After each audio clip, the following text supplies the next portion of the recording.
अस्सलाम वालेकुम रहमतुल्लाहि व बरकातहू। इस वक्त दिल्ली में हूँ और मिठिया महल जो है बहराल गली यह है, और यहाँ पे एक शरबत बड़ा मशहूर है, मोहब्बतों का शरबत कहा जाता है। ये देखिए सामने ये मोहब्बत का शरबत यहाँ बोला जाता है। लोग बड़े शौक़ से पीते हैं और ये पिलाने वाले भी जो यहाँ ये देखिए ये साहब मोहब्बत का शरबत यहाँ पिलाया जाता है।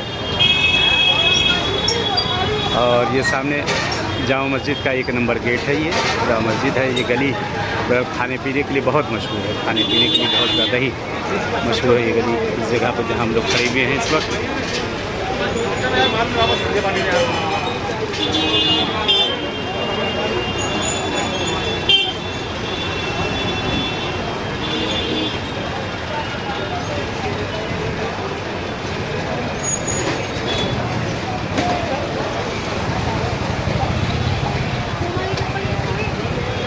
यहाँ के शरबत वगैरह ये सब बहुत खाना पीना बिरयानी सब बहुत मशहूर है। यहाँ की सारी चीज़ें हैं।